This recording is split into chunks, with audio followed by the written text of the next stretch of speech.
Started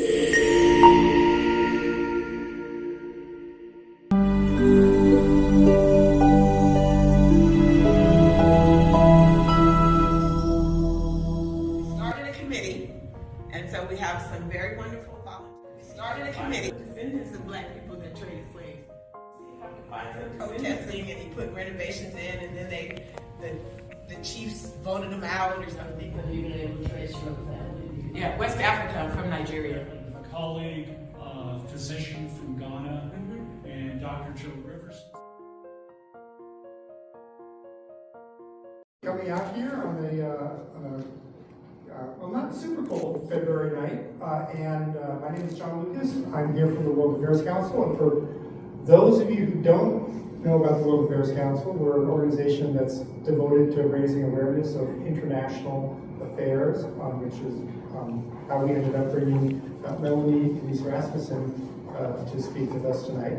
And we are proud, I should mention, to acknowledge Tacoma Creates as one of our sponsors for this event, and also like to thank Tacoma Public Library. We're very grateful for the help they give us in partnering these events and allowing us to use the space to host speakers like tonight's. If you would like to stay informed about our future events, I think some of you are on our mail list, it's www.wacttacoma.com, and we have a workshop on immigration and Tacoma as a welcoming city on Saturday, March 7th, and that's free. And so I'd like to encourage you, if you're interested in immigration and its relation to Tacoma, to come to that event. And as a reminder, these events are free to the public, but they're not free to produce. And so we would, if you'd like to donate on our website, we're always very grateful for that too. So thank you for that.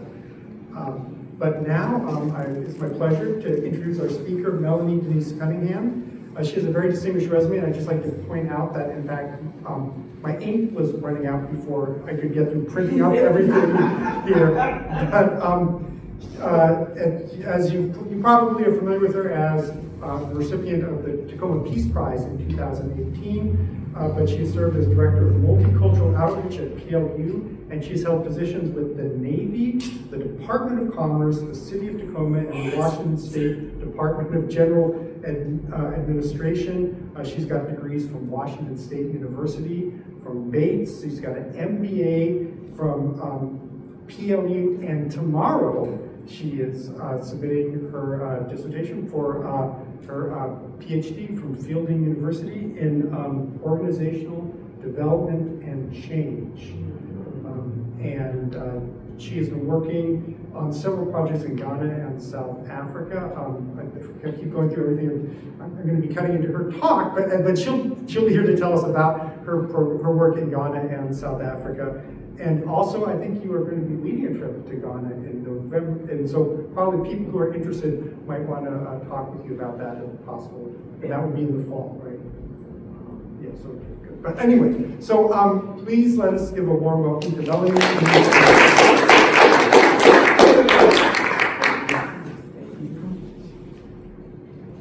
I thought I'd be fancy today. These ostrich feathers, I call them my liberation feathers. So we're talking about liberation, but when I retired from PLU 3 years ago, boom, liberation, right? So I've been wearing them this way, but also they come from our sister city. And so I'll talk a little bit about that when I get into it. But I want to thank the World Affairs Council for this invitation. I mean, World Affairs Council, I almost called you World Trade Center. World Affairs Council for this invitation. Thank you, John, for reaching out. I just got this random email. My sister city buddies on the council, they put my name out there, right? But then they're not here, and that's like, okay, fine, I'm gonna get you. But they feel like my story is interesting, and so I'm just really happy to share. And I want to give honor to our young person here from college. She goes to Pierce College. I just met her, but she's here on extra credit. You get extra credit in her political science class if she shows up. And so, yes, girl, doing all the extra stuff. She's pre-nursing. So you see I haven't lost my POU admissions, academic side, because as soon as she walked in, it was all those questions. So I know a lot. But welcome and thank you. So I'm just gonna dive right in. How long? 20 minutes? How long do I have? Oh, I do? Yeah. Oh, let me breathe. I thought I was gonna have to rush through. Okay. So this is me. And I thought I'd just put all of me on one slide, because at the end of the day, if you can see down here, in the blue box, it says multi-potentialite. That's what I call myself. That's a word I'd never heard of before, but while I was doing research, you heard I was working on my PhD, and one night I'm researching and I went all the way down a rabbit hole that wasn't even for me, but this popped up about multi-potentialite, and I'm thinking, what is that? Because we teach our young people as they go to school to specialize. You know, you're gonna be this, and you're gonna be that, and you're gonna be this kind of nurse, and that kind of doctor, and this. And so, you know, way back in the day when I was at WSU, and I had interest in communications, but I was too busy being the party commissioner for the campus that I wasn't really focused on school. And so after I'd been there for about 6 years and still had no degree, my dad called up and he was like, baby girl, you've been at that college long enough to have some kind of paperwork. So after this semester, you're gonna be on your own. And so I had to rush to the advising office, figure out what I had. It ended up being an accumulation of credits, but I have a degree in general studies. And when I got that at that time, I was so crushed. Who goes to school for general studies? Everybody else was saying, I'm majoring in accounting and I'm majoring in this. And I felt super embarrassed about that. And when people asked me what was my degree, I would say I majored in humanities. I wouldn't call it out like it was. Until we're talking about liberation. Until I found the perfect thing to call myself, a multi-potentialite. That means I am good at a lot of different things. And you know what? I am. And so at this point in my life, in 68, I've lived in Tacoma for 53 years. And at this point in my life, when I get up and wake up and do what I want to do, that is freedom. And what I want to do, just because I said I was retired, doesn't mean that I've stopped working and serving. Not at all. Until there's the last breath in my body, I will be serving. But I will serve as I choose, right? Because choice is liberation, and I choose to have fun. So a lot of what I do is in search of fun and sun and peace. So this is another way to describe my multi-potentialite itself. And I have connections to all of these. Hey, girl. Sorry. Sorry. Good to see you. So this is kind of some of everything that I'm involved in, or have been involved in over time. But I do want, because I'm going to focus on world affairs, I want to point specifically to that McDonald's sign and the South African flag. I worked as a consultant, volunteer consultant actually, on the grand opening of the first McDonald's restaurant after apartheid was dismantled. So that's how I actually got there, got to South Africa, and like, how do you even do that? Well, the person that was hired to be the first operations manager for McDonald's South Africa was actually from Tacoma. And so when she got there and saw all that she was responsible for, and then she called me, she says, girl, I don't have any money to pay you because we haven't opened the stores yet, but if you come, I need you. So if you come, I'll take care of you, but we don't have no stores, I don't have any cash flow. And I'm thinking, ooh, you gonna take care of me? I can get there, sure, fine, no problem. That's how I got into South Africa. And that's how I started traveling, because then the contractors that were there to build and train for McDonald's and do all that kind of stuff, they were from all over the world. And the local people, when you get to know them and talking to them and go, well, where are you from? Well, I'm from Swaziland, which is now Eswatini. I want to go home with you. You know, where are you from? You know, I'm from Malawi. Really? I've never been to Malawi, I want to go. You know, and I just started making friends and saying that I want to go. And so they took me to Swaziland, I've been to Namibia, I've been to Malawi, I've been to Kenya, I've been, you know, I've started traveling a lot. And I came back, because I started traveling that was in 95. So you know that apartheid was dismantled in 94. So I'm right there on the ground in 95, and then I come back, and there's an effort here in Tacoma to start a sister city with South Africa. Everybody wanted a sister city, so I was like, oh, that sounds fun. I just came back from South Africa, let me join that. Notice I keep saying fun. All right, that sounds fun, I should join that. So I joined the Sister City Committee for Tacoma. That was in 97. And so we were putting up, and how many of you all, are you familiar with sister cities? Okay, so, I know you are. So, so we put a lot of our collective energy, there was quite a few of us, putting our collective energy into going after Port Elizabeth as our sister city. And finally turned it in, and Port Elizabeth said no. They were gonna go with, I think they went with Miami. And so now we're sitting there, we're like, oh, we didn't anticipate them saying no to us, right? I think that's probably another part of arrogance, like, they're gonna say no to us, you know, the Americans. But we didn't know. They said no. And so one of our members went to the Sister City Conference, and apparently the national conference. And there was somebody from George that was at the conference looking for a sister city. And we just got rejected, so they were like, let's be friends. And that's how we became the sister city with George. Now I missed the vote. And so when I came back to the meeting, we were already sister cities. And I'm like, my God, what, did anybody do freaking research on George? Anybody? Can you tell me what, anybody? Come to find out, P.W. Both is from George. You know the history of apartheid. P.W. Both is all up in it. And that is his homeland. So what good could come out of that, the like oppressive environment conversation? Too late, they're already our sister city.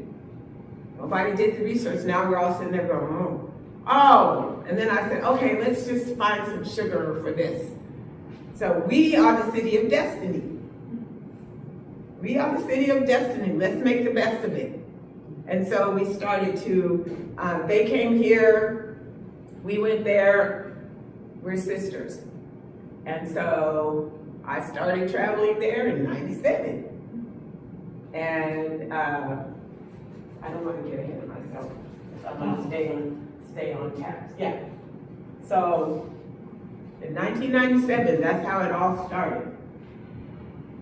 The city of Tacoma, the municipality, they're the city of George in the Garden Route Municipality. I'm a member of the Africa region for Sister Cities International. Okay, so that's our big body. And then in that big body, we have the Africa region, which is comprised of sister cities from Africa, from the continent, all the countries that we have. And so they have a campaign going right now to get 500 new African sister cities in 5 years. Okay, so hold on to that. I'm telling you that for a reason. 505 is 500 new sister cities in 5 years, and that started in 2023. Okay? So there's a placeholder for that. So in 27 years, these are all the things kind of that, you know, highlights what we did. One of our first official actions was to start to build, actually, and fund the Pambili shelter for battered women and their children. And we have a Tacoma room in that shelter, and it still stands today, and it still serves. So that's pretty beautiful. And when we go, we take things. Deborah King worked for the city of Tacoma at that time, and she was our liaison, and she helped us get it started, and then she passed away. And so we have a bench in her honor in the backyard of the shelter. And so that was pretty cool to raise money for that. We, early on, and for years now, what we learned is that if students don't have uniforms, they can't go to school. And so they just won't allow them to go to school. If they don't have a uniform, they can't go to school. And so we adopted early on uniform projects. So we raised money, and then we determined that it's about $80 per student, and that gets them the full, you know, the blouse and the pants and the belt, and then the tracksuit that goes over, and the socks and the underwear and the shoes, the whole box for the student. And we partnered with a women-owned business, and so they go out and measure the students, and the students are nominated. I mean, they like helped us with the process, because we were like, that's not our business. Can we just support this? You all decide who gets the uniforms and how you get the uniforms. So they have a whole elaborate process on how that works. And so, but we show up with the boxes. And so over the years, I think we're over maybe 500-600 uniforms, you know, that we've done. Because our committee has been off and on because it's been so small, but that has been a consistent project. And then with the women-owned business, when we raised the money and we had more money raised than the students that we had to service, then we continued to buy them equipment for their business. So we bought an embroidery, I mean, really fancy embroidery machine that they can use to help grow their business. And they just actually, the name of that company is called So Happy, and they just actually moved into a mall space that says uniforms, right? That they literally now are in a commercial spot coming from a small container. Now they're in the mall. It's kind of beautiful. Read Well literacy campaign, that's where we learned that a large percentage, I can't remember right now, of young people can't read in Ghana, in South Africa and George. And so we partnered with, it's called the Be Honors program, much like our AmeriCorps. So when students graduate and then they have one more year and then they go off in the world and do something. So those students go into the elementary schools and they tutor. So what we did is we partnered with them, and we were made aware of a program where the students can be the hero in their own book, or shero in their own book. So they say their name, so the Be Honors would go into the schools and they get this kids their name and their family members' names, and there's a list of books that they could choose from, what the hero or heroine they wanted to be. Boom, and then they've got a book about themselves. How cool is that? You're learning to read about yourself and your family. And what we found out a few years later is even with the uniforms and the books, those get passed down. And so we're dealing with impact from like a single shot, and then we learn that it has some shelf life.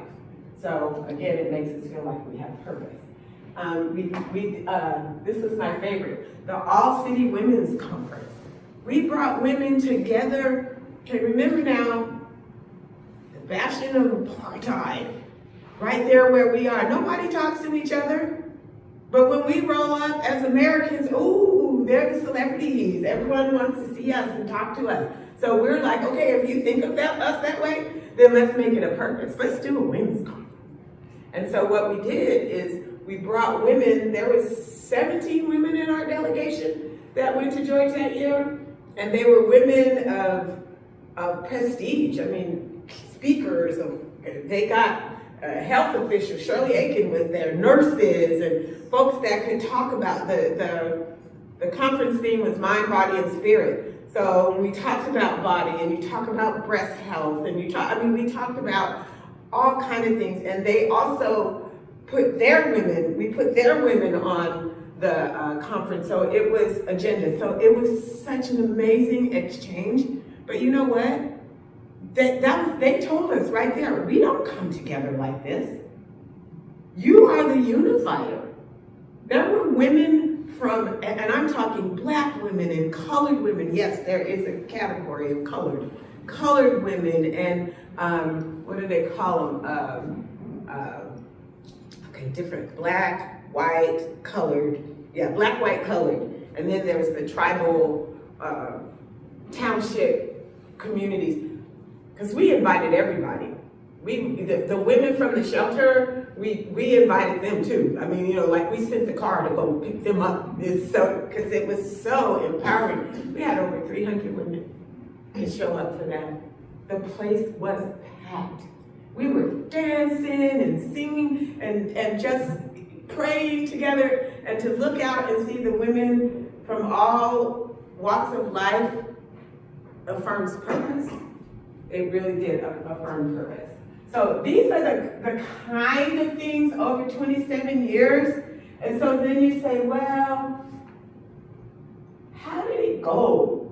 Hey, so here's some pictures of things that we would do.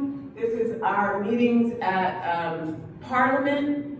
So we're involved in the South African Parliament because Eleanor Bose was with Mayor Woodard there. She's a member of Parliament from our district where we are. This is Mayor Woodard's directing the gospel choir in George. I mean, this is how deep our relationships run and the impact. This is us outside, our delegation outside of Parliament.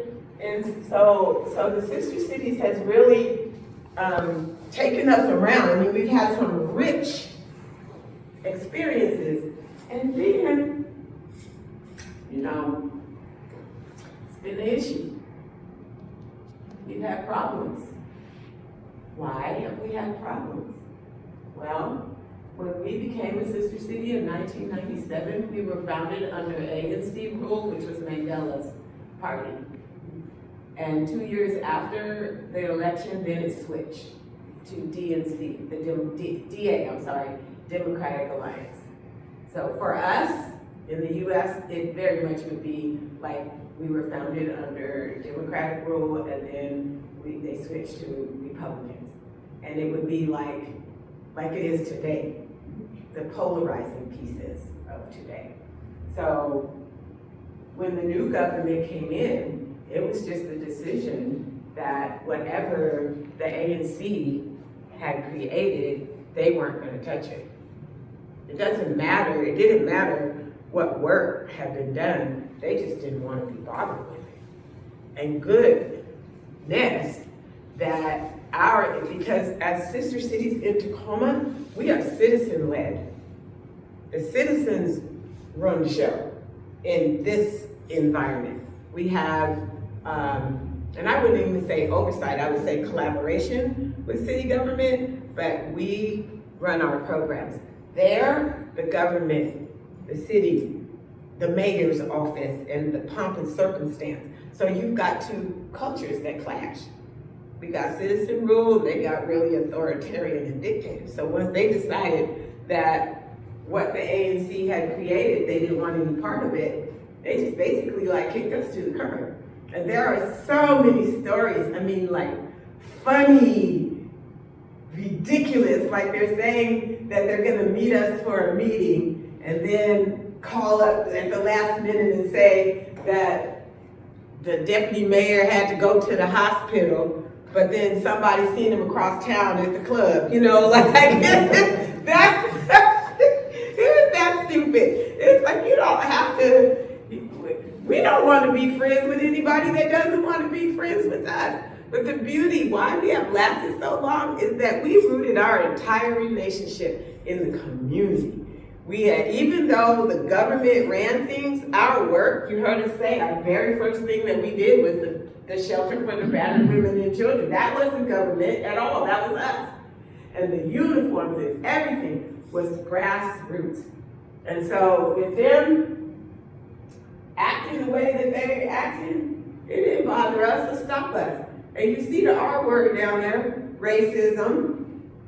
That was another thing, big thing, that still exists today. They don't want to talk to this black woman that's president of the club, you know, the sister cities. They don't. Remember what I said, P.W. Bosa, apartheid. This face don't fit leadership in their mind. So it was just amazing. We would travel, like I said, the mayor has come with me, but like when, may she rest in peace, when Catherine Ushka came with us, she was the deputy mayor at the time, white woman, this was the straw. This was it. We're sitting at the table. We've already told them that the committee is citizen run. We're having discussions about what it is that we can do. They kept asking Catherine. They kept talking to Catherine, and Catherine would say, Melanie, what do you think? You know, she kept going back to the protocol for us. They kept going to her. So finally, your peace queen just leans in and says to them all, you know what? I think this is a good time to be done. To everything under this season, heavens, there is a season. This might just be a good time to be done. We shouldn't pretend anymore, okay? Because the straw was, before that conversation, the straw was, one night, I was planning to go, right? we were headed out to South Africa. But I woke up in the middle of the night and I listened to my spirit. And the Lord said to me, go to South Africa now. Go now. It was about 2 weeks before I was supposed to be there. Go now. I'm thinking, go now? I'm like, okay. Right, so made the arrangements. Left in 3 days, gone. I roll up to George, unannounced. Go to the mayor's office. I'm like, and I already forgot the guy's name, but our point of contact. Is so-and-so there? Let's just call him John. Is John there? And ask me to see John, please.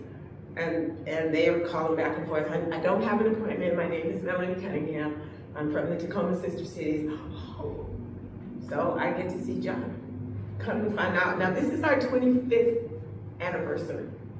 So 25 years of us being together. We've already agreed on what we were gonna do to celebrate. I'm sitting down talking to John, now he drops this on me. We're not gonna support the 25th anniversary celebration. We're not gonna do anything. They're not going to get the venue like they said they were gonna do. They're not going to participate. They're not gonna split the food costs with us. I mean, we had an agreement of what we were gonna do. And notice, right, this is a week and a half now before the event that we're supposed to have, and they didn't even bother to call or anything. Go to South Africa right now. Yeah. So I got there. After that, I just said, whoa.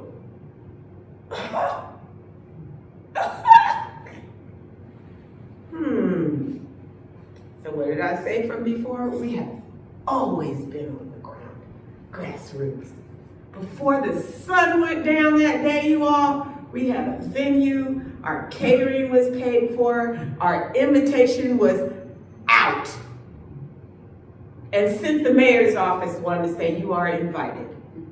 And we had a beautiful party. And what happened was, one of our supporters that have been together invited some members from their church, and they invited the mayor of the Garden Route District. Okay, let's break that down. We've been sister cities with the city of George, just like the city of Tacoma. The mayor of the Garden Route is like Ryan Mello County, where there's, how many cities do we have in our county? 8, something like that, 7, 8, 9 cities in Pierce County. The mayor of the Garden Route came, that has 7 cities under their administration. He sat there and he didn't even know. They just dragged him to that you need to go to this, you need to be there. So he was just an unassuming, he said how to me when he came in, and he sat in the back and just watched everything. And it was an evening of celebration, of love, testimonies. We even have a testimony of saving a young girl from suicide. She got up and talked about it. She got up and told her testimony. And it was the most incredible thing to happen, because remember when I got there early, and so then I'm trying to find who's gonna do the photos and who's gonna be our media person and blah, blah, blah. And somebody had referred somebody, and now I'm sitting there waiting for this person to show up, and she didn't show up. And I had gotten off the plane, I had literally just landed. She didn't show up. I'm talking to her, I'm talking about her in my American way. Who is this? She must not want this job. And call her right now. This is crazy. I'm calling, I'm being my whole diva self at this moment, right? And she didn't answer. She must not really want this job. Fast forward, she finally came. She gets there, just this lifeless face, and I'm reading this energy. She don't want this job. She finally came clean. At the point that we made that phone call, that interrupted the suicide. She was on the bridge, ready to drive over, and we called her. I almost want to cry again, but it's truth. She was ready to drive over the bridge, and we interrupted with the call. And so, we've been with her ever since. She's our photographer. She does everything for us. The world had more for her to do. And so, that has been the challenge. Big challenge. Just shortage of hands to work. People are busy, and no one is really stepping out. I shouldn't say no one, because you all are out, but fewer people are stepping out to volunteer. I know I asked my friends, they'll be like, girl, I'm tired. I go to work, I just want to go home. You trying to get me to go to another meeting, and please don't put me on Zoom anymore. And so all of these factors, I just leaned over to them and I said, hey, you know what? We should just be done. So I'm getting to that story because I kind of go around and around. When I said that with confidence, we literally got up, walked across the street, and went to the Garden Route District.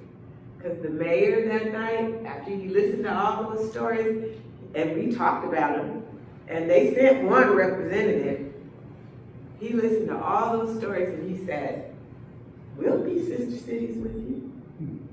You want to be sister cities with us? We'll be sister cities with you. We left those people, walked across the street to the Garden Route District. They welcomed us with open arms. And so now we are totally on a mission to form the Tacoma Garden Route District Municipality Sister City Committee. We have sunsetted, that's the term, because I came back. We done fired George. That's what I said to Debbie. Debbie Bingham, she's not the coordinator anymore, but she knew, she's been with us for a long time, so she knows all the shenanigans that George was going through. So I'm calling her back, girl, guess what? We done fired, and That's that story. We let them go. Now, not totally, because, you know, in the county, like, Included in the sister. I was getting ready to say, just like the county, Tacoma is in the county, so George is still in there, but they don't run the show. That part. They don't run the show. And in this new relationship, we finally get a port. Because we were going after Port Elizabeth, because when you're sister cities, you're supposed to be like each other. And that was still part of me fussing. Why'd you pick George? Not only is they don't even have a port. Like, what are we doing? Why? I'm that committee person. Sometimes you might just sit down. Right, but anyway, we'll live with it. But now, with this new relationship, we got 7 amazing cities. There's Mossel Bay, and see, Mossel Bay's port, they are coming up in the cruise ship industry. So their whole economy is turning around because of the cruise ship. And their tourism piece is embedded in these jazz festivals that they have. And you know, we like jazz festivals. So there's the tourism opportunity. And then there's Plattenberg Bay and George. Any golfers in here? Okay, yeah. So that's right, I do that. So George has Fan Court, which is where the President's Cup was played in 2000. Plattenberg Bay, all that area that we have claimed now is the Hamptons of South Africa, basically. Our sister city, the Garden Route, is where the South Africans go to vacation. It is absolutely gorgeous.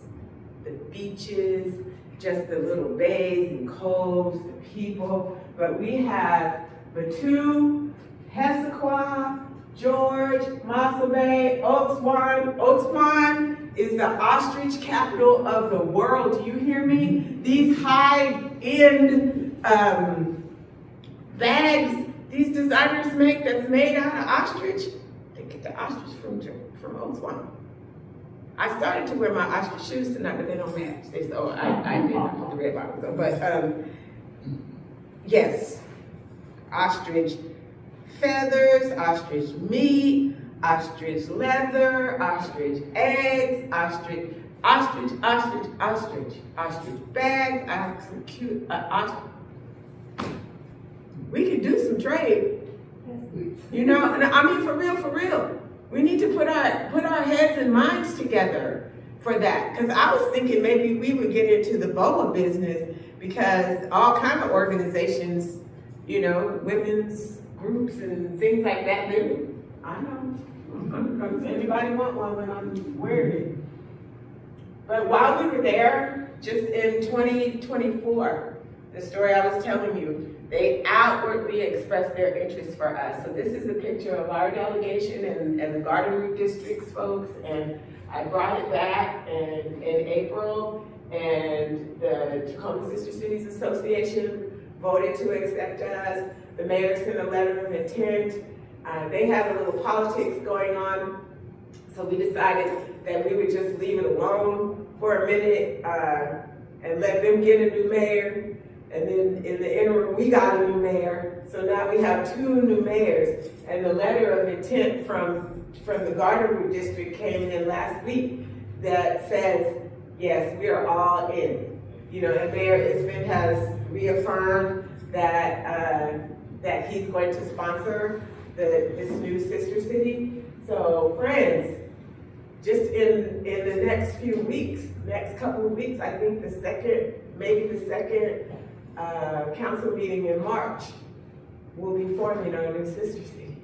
Isn't that cool? I mean, and let me loop you back to 505. We're gonna have 7 cities in that 5. I think we're gonna win some awards, because I don't think that there's gonna be many cities around this country that says that they got 7 cities in one fell swoop. you know, and we're gonna be, and when I turned in the application, that's what I held us up as, a model. Because it really is. And so now the work becomes, throwing it back out, is that, well, we started a committee, and so we have some very wonderful volunteers, and I was very intentional about getting young people involved. We have a youth department, a youth committee. Getting young people involved, getting the 40-somethings, you know, the 30-somethings, the 40-somethings, so that they can lead and we can step back. So my title is Founder and Advisor Emeritus, I think. That's something like that, like I don't do anything, but y'all do the work. Yay for the young people. But we'll set it up for you and then pass on the knowledge. But we're gonna really super need community involvement. And how cool is this if you want to get involved and work your way to South Africa, right? This is, each city needs a sister. So we've got University Place and Puyallup and Lakewood, and you know, we've got to get out there. You get out there and match them up. So that's the work on our committee. We've selected committee chairs already for each of those cities, and then they're responsible for doing recruitment. And so just depending on what you are interested in, we could definitely use you. There's so much to do. So we're going after the five, we want to be a part of the award ceremony for the 505.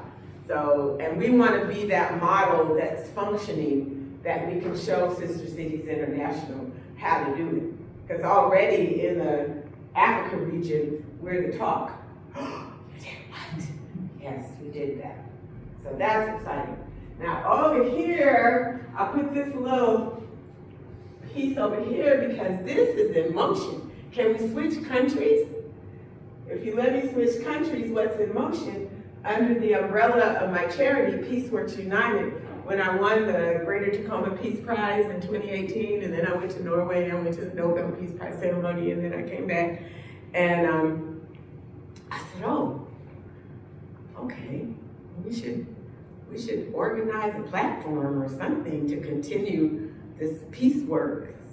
Don't you love that too? Peace Works United, Peace Works, and what's that called? That's what is that? What is that? You know, there's a name for it when it means two things: peace works and peace works. You know, it'll come something like that. I think double entendre. That came to me in my sleep too. But anyway, when I left Norway, and this is how I talk to myself, so you all just come on in my head. I said, as I was planning, I said, I'm gonna be in the whitest place in the world for a while. You know, Norway, it's a black woman, that's a lot. Where can I go to balance that energy when I'm done? Where can I go where black people are the majority and I can balance that out? Because I'm gonna need that. And then just randomly, I said, ooh, let me go to Ghana. I think I'll go to Ghana. That'd be fun. Let's go to Ghana. That's how my Ghana journey started in 2018. Immediately after the Nobel Peace Prize, I went to Ghana. And I didn't know anybody. That never stopped me from doing anything. And so there's a whole lot of stories. You all, you've seen Forrest Gump, right? My sister calls me Forresta Gump. Because you know how Forrest Gump would just end up in all these random places and meeting all these. That's my story. So I'm here in Ghana, don't know anybody. I mean, literally, I walked out and I'm thinking, what am I doing now? And then saw this guy, his vibe just looked okay.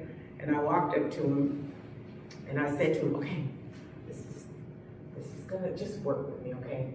Just work with me. He's like, okay. I said, do you have sisters? And he says, yeah. I said, do you like them? And he said, yeah. I said, do you love your mom? Yes. Your aunties? Yes. I said, great. I can be your mom, your auntie, your sister. I said, but I don't know anybody here, and I need to get to a Marriott, Holiday Inn, something that has a American brand that I'm familiar, and I need somebody to take me. Can you help me with that? And he just looked at me and he said, you sit here. And he sat me down. About 10 minutes later, came back, and he's like, this is Richard. He will take care of you. And I just trusted. And Richard took care of me. Richard today is still my friend. I still hire Richard for projects today. Richard got into the Holiday Inn and the rest is history. I've been finding my way, meeting people, making a life, having a vision. And so my vision, let's go back to this SANKOFA. Do you know what this is? No one? Okay. This is in West African tradition, okay? And it's an Akan tribe, a West African tradition which has been really adopted globally. The bird's feet are planted forward, but the head is back and holding the egg. Okay, what is this saying is that in order for you to go forward, you must look back. Gotta go back and get it. Bring the wisdom for the generations with the babies. Bringing forth. Go back and get it. So it's really about the history. And so when I got to Ghana and I went to the Elmina Castle, are you all familiar with the door of no return where the transatlantic slave trade initiated? When you hear us about us being put on the ships and sent over here and how we died and all of that. Okay, that's in Ghana. One of the doors of no return is in Ghana. And I went to it, changed my life forever. The spirit is there still. You can feel. I don't know, I've never been to the Holocaust Museum, but I've heard people that have tell the stories of how they feel and when they've actually gone to Germany and all of that. It was one of those things that I wasn't ready for, but I received it. And then when you come out of the museum, you are immediately, and I'm using the word accosted, by folks to buy stuff, all the vendors. Buy this, buy that, mommy, let me get you a break. Everybody's descending on you. And you just freaking came out of this traumatic experience. Is that yes ma'am, I was there. And let me show you. I don't know if you can, but as soon as you come out of there, no, I don't think I will. I'll put it up later because it's only 8 minutes. I want you to ask me questions. But as soon as you come out of there, it's just crazy. I couldn't think. And I was like, just leave me alone, leave me alone. So you fast forward more and more. So I've been to the castle about 6 times now. And every time it's the same thing. And so I'm a member of the African American Association of Ghana.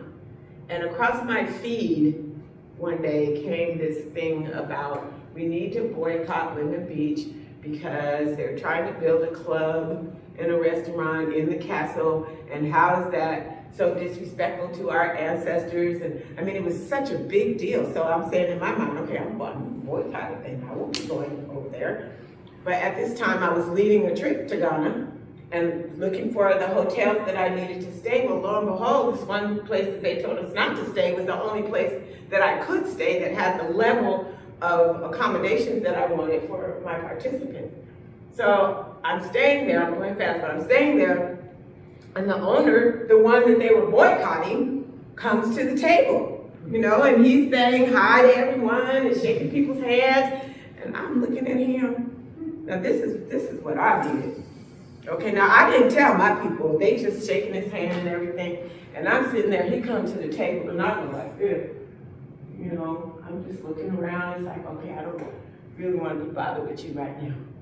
And he kept on going, and then the Lord spoke to me, Melannie, this is first source information. Wait a minute, you're hearing what somebody else said, but you put the guy in your face. And you turning your back, go get up and go talk to him. Go talk to him, get your own evidence. That's what happened. I went up and talked to him. I told him who I was and what I was doing, and I didn't really want to be here anyway. I mean, I just laid it all out. He breathed, and then he said, oh.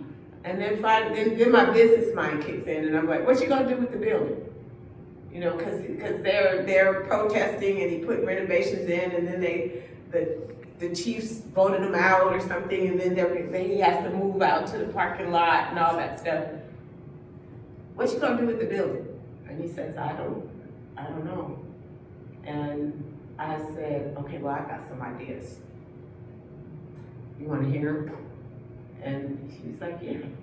I said, I think you should build a reconciliation and healing center. Reconciliation, healing, and reparations center there. And he said, wow. And I said, yeah. So that's about as much as I can tell you right now, but it's in motion. We are working on it. I don't want anybody to have to go through, and I'm surprised that nobody's even thought of it, but we're into it. It's the non-disclosure kind of thing right now, okay? But just know that something cool, something super cool is happening. And as a result, I mean, we're building, so I'm already working on my cohort that's going to go to Ghana with me in November, and they'll be able to experience the prototype of what we're building.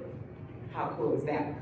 So I'm leading an 18-day trip to Ghana in November, and I chose these dates, November 1st through the 18th, on purpose, because we will be out of the United States for the election nonsense. We will not be here. And I've led another trip before, and it was perfect for when this administration checked. We were in Ghana. We didn't even know what happened, because we said to ourselves, we were not going to know until we needed to know. And so when we got to the airport, then my partner was there to pick us up, and he said, sorry for your loss. And we said, what happened? And then he told us. And then we said, okay, fine. And we kept on about our peace. Because at the end of the day, that's what it is. So this is a trip. We're going to go across 5 regions of Ghana, and it is the Reconciliation and Healing Tour. And what I'm creating is a reconciliation and healing tour for the enslaved and the enslavers. Okay, so this is going to be that journey for us to, because we all have something to get out of that experience, because how slavery has impacted the systems that we live under now. Some of us are in denial about it, and others accept it. And you have to heal in order for us to fix it. And we will be at the door of no return. That is the marking point, because you know what? We get to return. And that was the start point for me, is it's narrow. And I can only imagine what was going on there. But even when I stuck my head out, when I turned around and come out, it's like, girl, you get to return. This is a call to purpose, renewal of purpose. But it was that. And then now the ability to work on healing, because the enslaved and the enslavers, we have work to do. And our work is different. And I work with, on my team, I work with people that can carry that for the enslaved and the enslavers. So yeah, your girl is liberated. That's my, in Ghana, I have 2 names now. everybody gets the names assigned to you by the day you were born. So you can literally say what day you're born, look it up online in Ghana, and you'll have your name. So when I say, somebody says, what's your name? And I say, I'm Akosia. They'll go, oh, you're Sunday born. They know that right away, Sunday born. But then I was adopted into the Tacoma tribe in the north, and I am Pagna. And Pagna is woman king. And so I really, really, really take that seriously. And that's my new family. Although I'm dressed as an Ashanti queen. So, Ashanti queen. So anyway, it's a lot of queen stuff going on around there. That's it. Do you have any questions of me? Yes, Mike. There were what, 40 countries in Africa? Huh? There were what, 40? 54. Are there? Why Ghana? Oh, because when I landed, it was just, I knew. It was a divine decision. Ghana, okay, Ghana. But then when I got off the plane, I've been to all, I've been to South Africa. It's not bad, because South Africa looks just like here. If I blindfolded you and took you to South Africa and dropped you off in the middle of Cape Town, you'd swear you were in San Diego somewhere. You know, you wouldn't drop you off downtown Johannesburg, you in New York. Okay, that's what it looks like, so that's not it for me. But when I got to Ghana, I could see myself in the people. I just felt like I was home. It wasn't, I felt like that when I was in Uganda, but I didn't know until I got to Ghana that, oh, this is it. And so once I just started to find my way, and I was, go with friends, you know what I say, can I go, take me there, da, da, da, da. So I was following some other people around, and they just happened to be selling the land, and they told me what was going on and how to do it, and blah, and I just said, fine, so I bought my land in the Ashanti Kingdom, which is, and I bought it next to the airport, so it would be like, where my land is would be like Lakewood, and where the airport is would be Fairway. So I'm very close to the airport. There's gonna be a direct flight from JFK to there at some point. So I was thinking about all those things because I'm interested in trade. So logistics, so how do I do it? So that was the decision. But Ghana was just random. Do you have personal heritage from Ghana? I'm from Nigeria. Do you know, have you been able to trace your own family? Yeah, West Africa, I'm from Nigeria. But I don't want to go to Nigeria right now. I don't have any desire right now to go to Nigeria. Huh? Don't blame you. Yeah, not at all. But I'm from, we did trace ourselves back to Nigeria.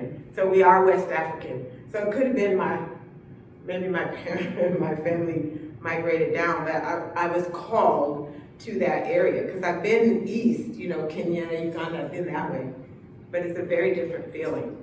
And then one last thing which is really exciting on this trip, and even for my own research, when we talk about slavery and there's the opposition that doesn't want to erase it, one of the arguments that comes up is, well, black people traded slaves. And I was like, oh, okay, black people traded slaves. That's true. So let me go find them. Let me see if I can find some descendants of black people that traded slaves so we could learn about it. I found them, the Babatou family, one of the largest, they call them slave raiders, largest slave raiding operation. During that time, I found the descendants and went to visit them in northern Ghana and sat down and had a beautiful conversation, trying to understand, what is his, because homeboy's tomb is right there. They're celebrating him as a hero. Why come? Why would that be? Their version of the story, their narrative, they thought they were sending people off for a better life. Okay, because the version of chattel slavery and slavery as they knew, not the same. The brutality and all that stuff, people were having slaves, but they were part of the family and stuff. And then we're sitting up there looking at them like, oh yeah, but they had chains on them. So what did you think a better life was gonna be if they chained up, So then it was the delegation that I was with, and they wasn't having any parts of reconciliation at that point because they wanted to do milk and honey and do a whole ceremony, and my people was like, not right now. Did you ever even think about us? Like, ever worried about what was going on? Come look for us or anything? And so it's gonna take some time. And that's why I'm just called to this work. Quick observation and question.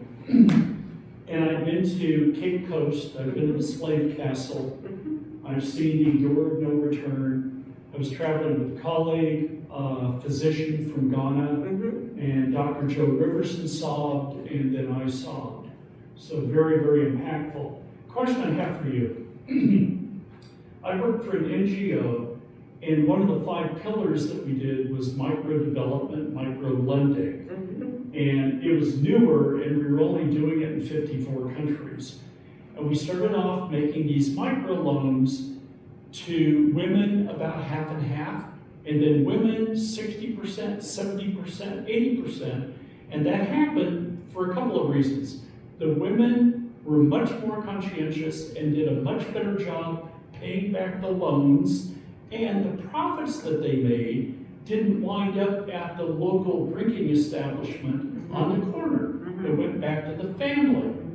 And these loans could be a woman working at her home with a sewing machine. The loan would help her get a second sewing machine, an apprentice, and maybe a little storefront.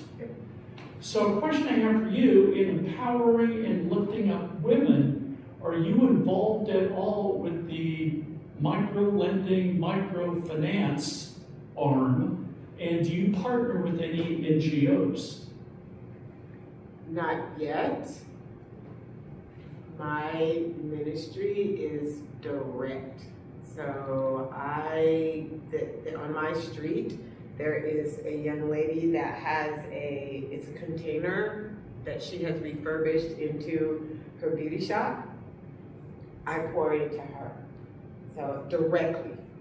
So I've watched since I've started, I've watched over time, every time I go back, because I send her money regularly, every time I go back, she has upgraded and upgraded and upgraded. Before, she was using the water bins, to rinse your hair, she'd scoop it out, but now she's all plumbed up and things are working. So at this point, at my small scale level, I'm individual, my individual ministry. But what you're saying about the NGOs and the microloans, it's a good thing. I've seen it work.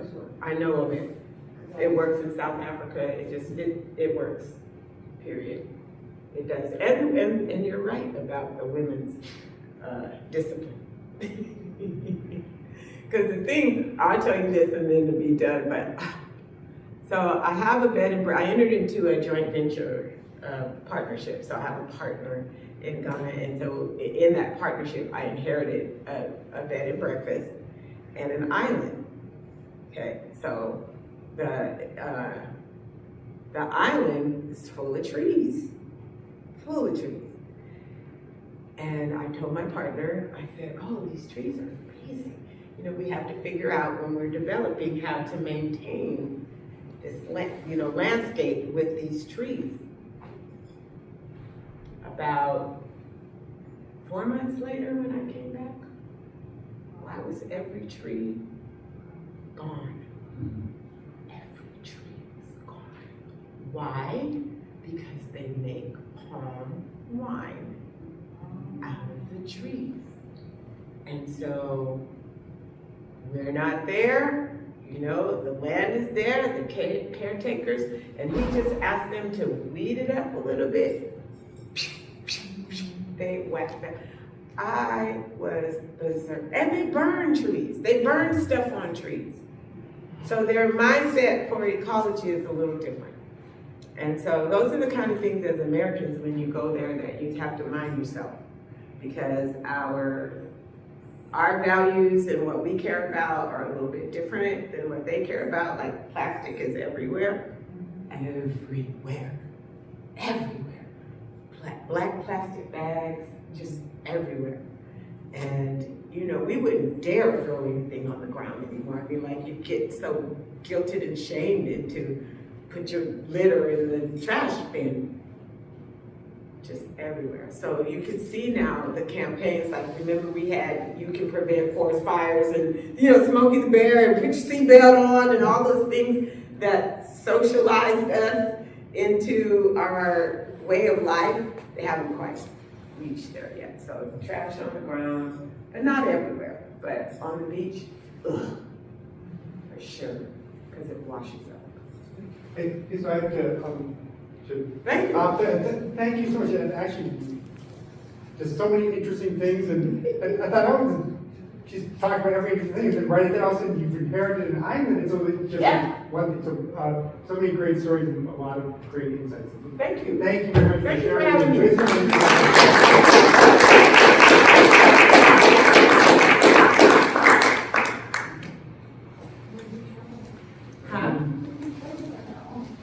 Huh?